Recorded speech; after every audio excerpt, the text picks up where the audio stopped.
Bienvenue dans Pause, j'espère que vous allez bien. Pour ceux qui ne nous connaissent pas encore, moi c'est Noko, Shakena et Jazzy. 3 copines, 3 personnalités, un talk show. Vous êtes prêts à prendre une pause? Pause. C'est plus qu'un girls chat. On a opté pour un nouveau format, un sujet par vidéo.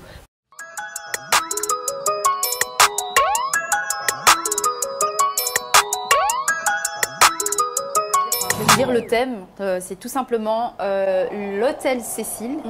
Il y a un documentaire qui est sorti sur Netflix, donc avant de commencer, spoiler alert, faites attention si vous ne voulez pas savoir et connaître l'histoire. Je vais expliquer en fait cette histoire qui est vraiment incroyable. Ceux et celles qui n'aiment pas les histoires morbides, les histoires qui font peur, alors ne regardez pas, ce n'est pas pour vous. Même si vous êtes un peu curieux, allez-y quand même. Il ne va rien vous arriver, mais voilà.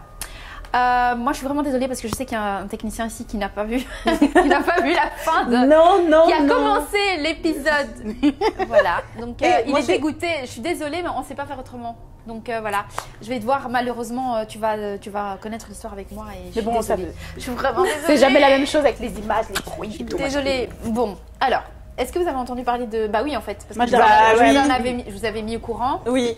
Et alors moi, quand j'avais déjà entendu parler de cet hôtel par un tout autre sujet. Donc, je suis fan de paranormal. Ouais, on sait. Enfin, en fan. plus. C'est pas que j'ai vécu des choses paranormales. Alors, on y croit, on n'y croit pas. Je vous jure que c'est... J'ai pas Elle nous d'histoire. appelle tous les soirs pour dire les filles, j'ai entendu un bruit. Il y a quelqu'un Non, sur non, une non. lumière. Vous J'avais avez vu le truc? Il y a un fantôme derrière moi. Non, mais Elle vit des choses. J'habite dans un appartement hanté où il se passe des choses bizarres depuis 7 ans. Et pourquoi t'as pas déménagé? Oui, ok, c'est une autre histoire. C'est en cours. C'est en cours, oui, je suis en train de déménager. Mais bref, voilà. Donc, j'avais connu cette histoire par rapport à ça parce qu'il y a énormément de personnes qui vont dans cet hôtel pour faire des enquêtes, etc. Mais je ne connaissais pas vraiment l'histoire de cet hôtel.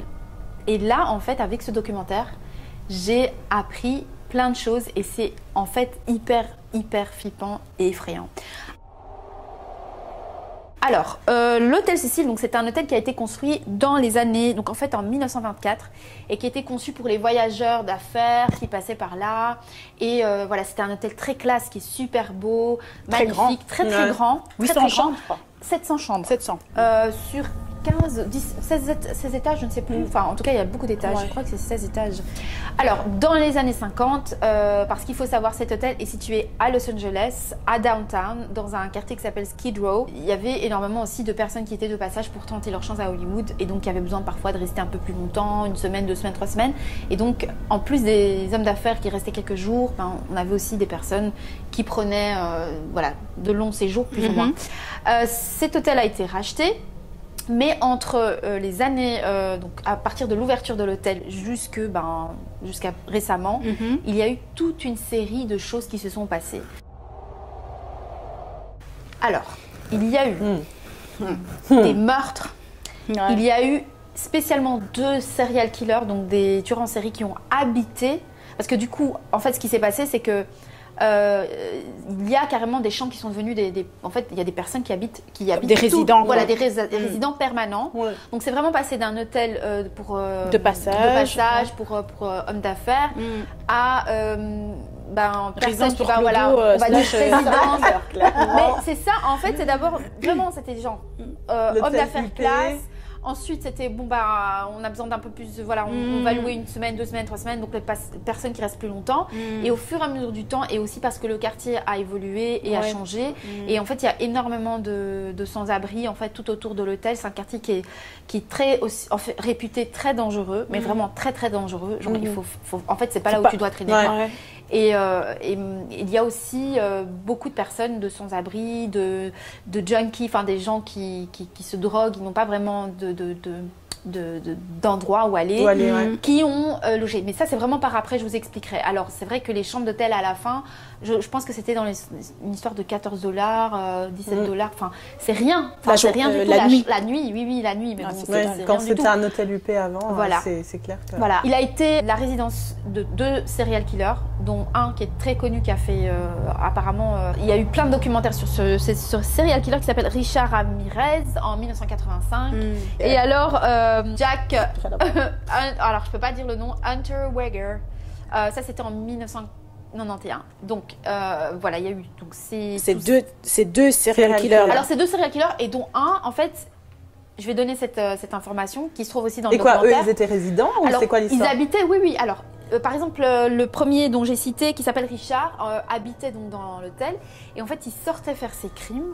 D'accord, il tuait il a tué énormément de personnes. Je crois que c'est un des pires serial killers qui a connu les États-Unis. Et en fait, il rentrait dans la résidence. Il était donc plein de sang. Et en fait, ce qu'il faisait, c'est qu'il se déshabillait. Il jetait ses vêtements pleins de sang dans une benne à ordures sur le chemin et rentrait dans sa résidence, enfin dans l'hôtel en fait. À poil. En caleçon, avec des traces de sang, etc. Et en fait, il rentrait dans l'hôtel donc pour rentrer dans sa chambre. Mais tout le monde trouvait ça limite normal parce qu'en fait... mais oui, parce qu'en fait, à cette période-là, c'était déjà l'hôtel avait complètement sombré. C'est pour ça que je t'ai dit, je voulais pas regarder. L'hôtel avait sombré. Ça veut dire qu'en fait, dans cet hôtel, t'avais des junkies, t'avais des gens. En fait, t'avais vraiment c'était la maison des fous, l'hôtel des fous. C'était un film d'horreur. En fait, c'était devenu un squat. C'était glauque. C'était pire qu'un squat parce que t'avais des gens qui se droguaient, t'avais des gens qui se battaient. C'était la folie. Donc en fait, tu pouvais voir des gens courir dans les couloirs, crier, des gens qui se piquaient. Alors si tu vois un mec qui passe en slip, tu vois avec des... c'est normal. Voilà. Il fait partie du décor. Mais il y a des employés dans cette... Exactement, parce que les résidents ou que les clients soient oui, mais est-ce que les gens... Ils se posent pas de questions, mais la gérante de l'hôtel... Oui. Alors, justement, alors, la gérante de l'hôtel, donc la manager, en fait, elle est restée quelques années, donc c'est pas celle qui était là depuis le début, et certainement pas dans les années 90, mais elle a pu témoigner, en fait, par rapport à cette histoire dont je vais parler, et en fait, elle expliquait que... Parce que c'est quand même... Attends, moi, personnellement, tu m'offres un job... dans un hôtel pareil, moi je reste pas. Je vois ça, excusez-moi, bye. Mais elle était là, non mais voilà, vous voyez, en fait elle voyait beaucoup de potentiel dans cet hôtel et puis en fait au final c'était presque normal. Elle disait qu'elle voyait des meurtres, la police passait souvent, enfin.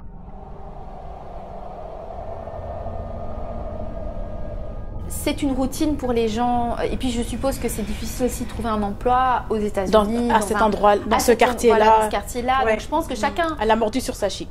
En fait, chacun tenait à son job.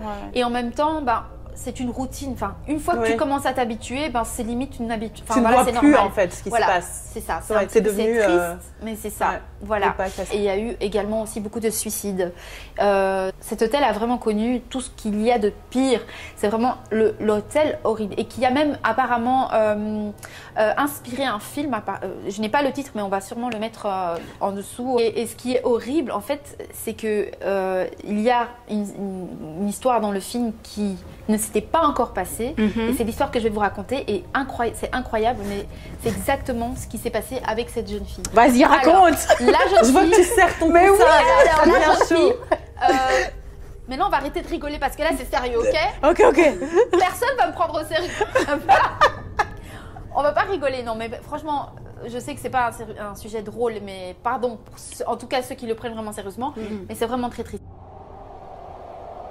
Alors, c'est une jeune étudiante canadienne d'origine chinoise qui s'appelle Elisa Lam. L'histoire, c'est donc cette jeune étudiante de 21 ans qui décide en fait, elle décide de partir toute seule, elle veut voyager toute seule et elle part à Los Angeles. Elle prend cet hôtel qui, ça avait l'air sympa, pas trop cher dans son budget et elle décide de partir, donc elle va toute seule. Mais dans cet hôtel, il y a aussi en fait des dortoirs. Alors, Elisa, donc, qui est étudiante, donc je pense qu'elle faisait des études en médecine, biologie. Corrigez-moi dans les commentaires justement si vous savez. Donc, elle est dans cet hôtel et elle partage cette chambre avec d'autres filles. Elle a un comportement apparemment un peu bizarre. Donc, les filles qui partagent la chambre se plaignent à l'hôtel en disant, écoutez, elle est bizarre, elle nous laisse des mots. Vraiment pas très gentille et voilà, elle est pas très nette. Donc on décide en fait de la changer de chambre et on lui donne une chambre à elle toute seule pour que être sûre qu'elle n'embête plus personne. Elle est toute seule dans sa chambre et Elisa continue sa petite vie, elle fait son petit programme et il faut savoir qu'à l'époque elle était aussi, elle écrivait beaucoup parce que c'est une fille qui avait besoin d'extérioriser donc elle écrivait et c'était l'époque des C'est pas Tumblr ou Tumblr. Donc elle écrivait sur Tumblr et elle avait aussi, elle souffrait parce que c'est une fille qui a souffert de dépression et qui était bipolaire. Donc elle avait aussi commencé à prendre des médicaments et c'est peut-être un peu pour ça qu'elle avait aussi des comportements un peu bizarres. Pas trop justifié, on ne sait pas trop, mais voilà, c'est lié à sa maladie. Voilà, lié à sa maladie. Cette jeune fille fait son chemin, elle va dans un magasin de livres, elle décide un petit peu de se promener dans le Elle visite, etc.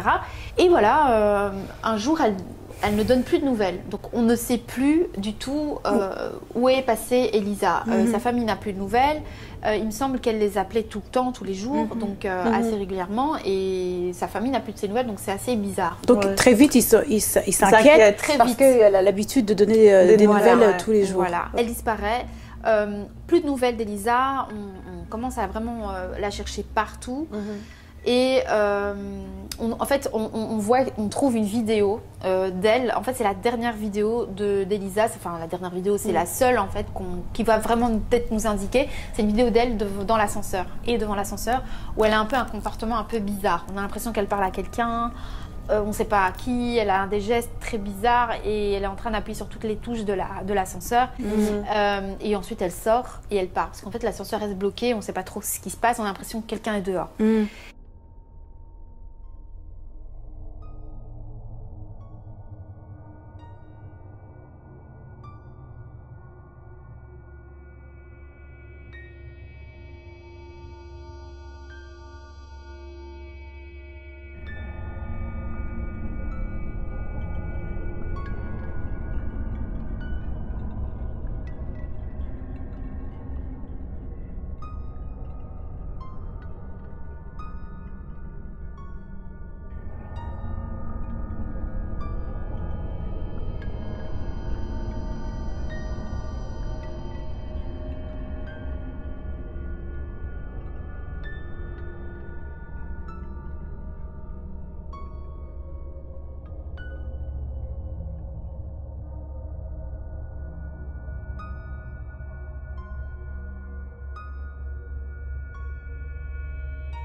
C'est vraiment très très bizarre, mais personne ne comprend, ni les gens de l'hôtel, ni la police. Plus de nouvelles, jusqu'à ce que, et là attention, je vais vraiment spoiler. Ouais, vas-y, donc bouge les oreilles, c'est bon. Oui, jusqu'à ce que, en fait, les personnes de l'hôtel trouvent que la douche a une couleur bizarre. Certaines personnes se lavent les dents, il y a un goût bizarre et voilà, on se dit, écoutez, il y a un problème. Donc on prévient les managers de l'hôtel qui envoient quelqu'un sur le toit, parce qu'en fait sur le toit il y a des citernes d'eau et on va vérifier qu'est-ce qui se passe. Ok, il y a un problème avec l'eau. Et en fait, quand l'homme à tout faire en fait ouvre la citerne, trouve le corps d'Elisa flottant dans l'eau, toute nue. On trouve le corps et là on ne comprend pas. On cherche toutes les théories, on ne comprend pas comment est-ce qu'il est arrivé jusque-là. On a fait venir des chiens pisteurs, les chiens s'arrêtent à une porte, mais on se dit mais comment elle est arrivée là, et surtout on a cherché toutes les théories possibles. Est-ce qu'elle a été assassinée? Est-ce qu'elle est arrivée par qui? Est-ce qu'elle est arrivée là-bas toute seule? Est-ce qu'elle était sous l'emprise de médicaments? Voilà. je vais vous passer des détails parce que comme ça vous permettra aussi de regarder le documentaire sur Netflix et de voir vraiment tout. Parce que là, je vous ai dit la fin, mais il y a quand même un déroulement. Il y a tout un déroulement. Alors, ils nous ont fait un suspense de malade parce qu'on se dit, comment est arrivée cette jeune fille jusque-là. Mais il y a eu vraiment le point vraiment le plus... Vraiment le point central, en fait. C'est que cette citerne, c'est ça, hein, ça en fait, il y a eu vraiment, donc, dans un rapport de police, la police qui a dit, en fait, la citerne, le couvercle était refermé, mais le garde de l'hôtel qui est venu, l'employé de l'hôtel qui est venu ouvrir et découvrir, en fait, celui qui a découvert le corps a dit, quand je suis arrivée, le couvercle était ouvert. Et ils se sont trompés là-dessus, et c'est de là que... Attention, non, parce que c'est pas du tout ça la théorie. Il n'y a pas de théorie que la police s'est trompée, au contraire. Attends, t'imagines, la police va dire désolé, on s'est trompé. Non, c'est pas ça. Non, ce qui est vraiment la théorie officielle, c'est que d'abord, il y a eu plein de théories, en fait, des gens... En fait, sur Internet, alors les gens... Ça a explosé. T'as plein d'enquêteurs qui vont te dire non, mais il y a des gens qui ont analysé la vidéo des milliers de fois pour essayer de trouver des indices. Et il y a eu des tests... donc ils ont testé en fait tout ce qu'ils ont pu, donc l'ADN, le sang, enfin tout ce qu'ils ont pu tester pour voir si elle avait pris des drogues, s'il y a eu quelque chose, viol, etc. En fait, on n'a pas retrouvé de drogue, de traces de drogue, mais apparemment, comme elle prenait des médicaments par rapport à sa bipolarité, voilà, on a trouvé très peu de traces de ces médicaments. Donc on pense qu'elle n'a pas pris correctement ces médicaments, on pense qu'elle s'est en fait... Voilà, elle était dans une forme de paranoïa ou de délire et qu'elle est montée toute seule et qu'en fait elle s'est jetée. Voilà. Pourquoi elle serait nue? Oui, c'est ce que j'allais dire. Mais comment tu montes? On a pensé au viol justement parce qu'elle était nue, mais quelqu'un l'a déshabillée. Mais en fait, quand quelqu'un se plonge dans l'eau, il y a aussi le choc thermique et elle s'est, à un moment donné, c'est comme si tu as chaud, donc elle s'est juste déshabillée.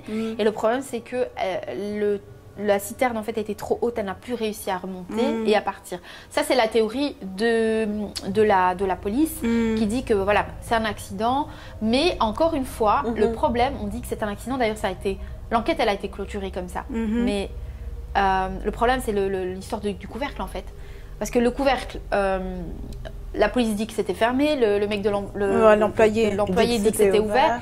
Donc à cause de ça, on a encore plein de théories sur le net, tout plein de gens qui disent non, mais en fait non.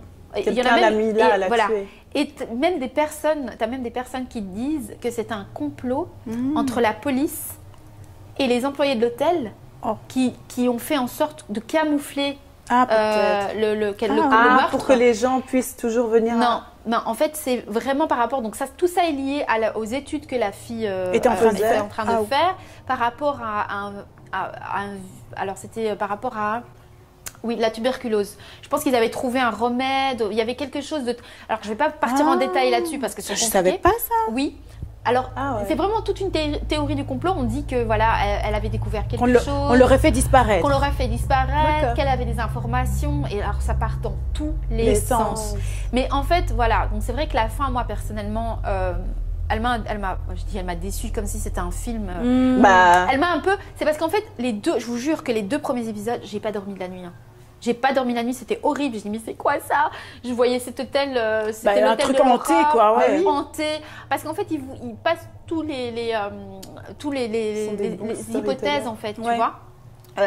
On a même sorti peut-être que l'hôtel a été hanté. C'est peut-être un fantôme qui l'a les possédé. Écoute, ils ont vraiment pris toutes les hypothèses possibles, quoi. Un employé de l'hôtel, un fantôme, un serial killer et même peut-être aussi les SDF un SDF qui zonait dans le quartier qui l'aurait tué en fait. Et voilà. Donc moi, je termine sur ça. Je sais que c'est une vidéo un peu plus courte, mais je voulais savoir. C'est pour laisser aussi le suspense. Mais allez-y voir parce il faut quand même. Il faut que vous alliez voir le document et revenez avec votre théorie. Et votre théorie. Et en fait, ce qui nous intéresse, c'est de savoir ce que vous en pensez, parce que moi, j'ai ma théorie. Chacun a sa théorie. Moi, et nos collègues m'ont fait entièrement. Elles m'ont fait tellement peur que j'ai pas osé regarder. J'ai regardé le début, je me suis dit. Regardez tout. C'est vrai que les 2 premiers épisodes sont assez perturbants, franchement. Mais la fin, ça explique juste une malheureuse histoire, mais en même temps, c'est un petit peu ambigu. Voilà. Ouais, mais ça avait l'air d'être une chouette fille en tout cas par rapport à ce qu'elle partageait. Elle avait une chouette personnalité. Je pense que c'est ce qui a fait aussi que les gens se sont fortement attachés à elle et qu'il y a eu tous ces témoins. En tout cas, moi, les hôtels bizarres où je sais qu'il y a des serial killers et tout ça, je n'irai pas, même si c'est surtout si c'est $14 la nuit, n'y allez pas. Voilà, donc dites-nous en commentaire ce que vous avez pensé, en tout cas du documentaire si vous l'avez vu. Si vous croyez au paranormal, justement, est-ce que vous pensez peut-être que c'est une force surnaturelle qui s'est en prise d'Elisa et qui l'a menée jusqu'au toit? Ou est-ce que c'est vraiment juste un accident? Ou est-ce qu'elle aurait été assassinée? Et voilà, partagez ça avec nous. Et en tout cas, on vous remercie déjà pour ceux qui nous suivent. On voudrait monter nos abonnés, donc n'hésitez pas à nous suivre, s'il vous plaît. Clique. Voilà, vous cliquez sur s'abonner, aussi sur la petite cloche de notification. Et suivez-nous sur Instagram. Parce qu'on va faire des lives. Et notre Insta, c'est pause_talkshow. Yes! Merci! Ciao!